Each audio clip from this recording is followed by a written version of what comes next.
امام مالک کا اپنا حال یہ تھا. مصعب بن عبداللہ کہتے ہیں جب حضور کا ذکر ہوتا ان کے چہرے کا رنگ متغیر ہو جاتا، چہرے کا رنگ زرد ہو جاتا.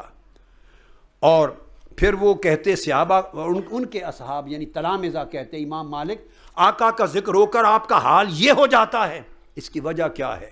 تو امام مالک نے فرمایا کہ تم میرے حال کے اوپر تعجب کرتے ہو، خدا کی قسم جن کو ہم نے دیکھا ہے اگر ان کا حال تم نے دیکھا ہوتا تو میرے حال پہ تعجب نہ کرتے. کہتے لقد کنت ارا محمد بن المنقدر، میں نے جلیل القدر تابعی محمد بن منقدر کو دیکھا ہے. وکان سید القرا لا یکاد یسألہ احد عن حدیث ابدا الا یبکی حتی نرمہ.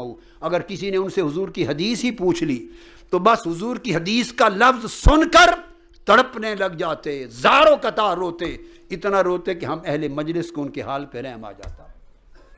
تم حضور کے عشق میں انہیں روتا دیکھ لیتے تو ہمارے حال پہ تعجب نہ ہوتا. یہی حال امام جعفر الصادق کا تھا،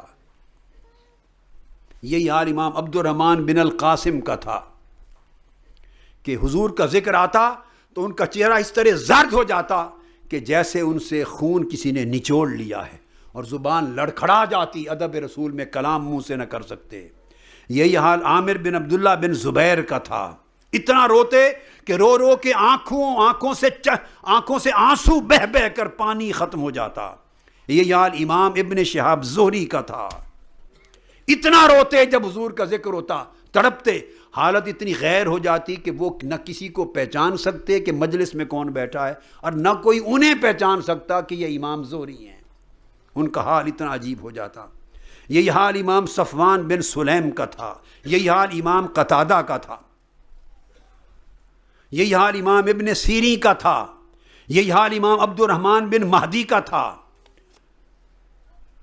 اور امام مالک ادب کا عالم یہ تھا کہ جب آقا علیہ السلام کی حدیث بیان کرنی ہوتی زندگی میں، کوئی شخص آتا دروازہ کھٹکھٹاتا تو آپ کی خادمہ باہر جاتی، وہ جا کے پوچھتی، ان کا حکم تھا یقول لکم الشیخ تریدون الحدیث او المسائل. امام مالک نے پوچھا ہے اے سائل، حضور کی حدیث پوچھنے آئے ہو یا فقہ کے شرعی مسائل پوچھنے آئے ہو؟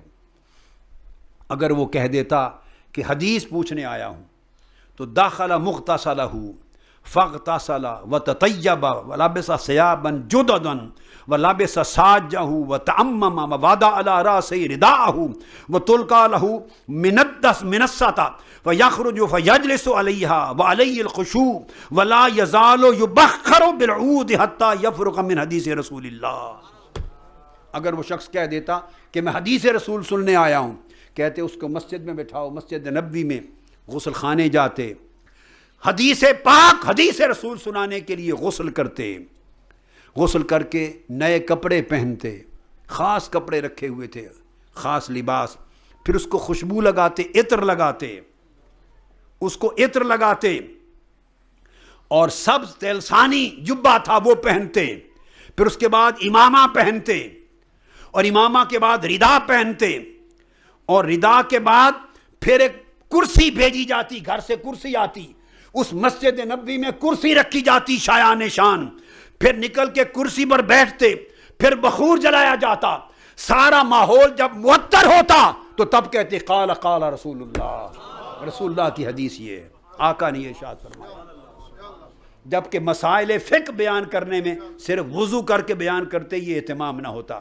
کسی نے پوچھا اتنا اہتمام، نہانا، نئے کپڑے پہننا، تلسانی جبہ پہننا، اس کو خوشبو لگانا، امامہ پہننا، عبا پہننا، اور پھر کرسی کا رکھوانا، اور پھر ہر طرف بخور جلوانا، یہ اہتمام کیوں؟ انہوں نے کہا خدا کی قسم اپنے نفس کی خواہش کے لیے نہیں، صرف حدیث سے مصطفیٰ کی عزت و تکریم کے لیے، ادب مصطفیٰ کے لیے. یہ ادب مصطفیٰ کا یہ عالم تھا. یہ امام مالک ہیں اور پوری زندگی یہی اسی طرح کے احترام حضرت امام درار بن مرہ کے احوال میں ہے، یہ امام ابن ابی اویس کے احوال میں ہے، یہ امام الاعمش کے احوال میں ہے، اور پھر امام عبداللہ بن مبارک کے احوال. وہ فرماتے ہیں کہ ہم ایک روز امام مالک کی مجلس میں بیٹھے ہیں، حدیث رسول کی روایت کی مجلس ہے، آپ حضور کی احادیث سنا رہے ہیں، پڑھ رہے ہیں. ہم نے دیکھا بار بار آپ کا رنگ متغیر ہوتا اور چہرہ زرد ہو جاتا. ایک عجیب کیفیت ہوتی چہرے کا، جو لگتا جیسے خون کسی نے سارا کھینچ لیا ہے، اور پھر آپ اس اضطراب کے باوجود حضور کی حدیث سناتے رہتے سکون کے ساتھ، اور یہ کیفیت 16 مرتبہ آپ کی ہوئی امام مالک کی۔ جب مجلس ختم ہوئی تو امام عبداللہ بن مبارک فرماتے ہیں ہم نے پوچھا کہ ماجرا کیا تھا؟ فرمایا کہ خدا کی قسم آج مجلس رسول میں بچھو آ گئے تھے اور 16 مرتبہ بچھو مجھے ڈستے رہے۔ میں چونکہ حدیث رسول سنا رہا تھا، ہر بار بچھو کے ڈسنے سے تڑپ جاتا، مگر جسم کے سکون کو بھی میں متحرک نہیں ہونے دیا تاکہ حضور کی حدیث کے بیان میں بے ادبی نہ ہو جائے۔ میں چاہتا تھا حدیث کا مضمون ختم ہو تو بعد میں دیکھ لیں گے بچھوؤں کے معاملے کو۔ یہ کیفیت تھی امام مالک کی۔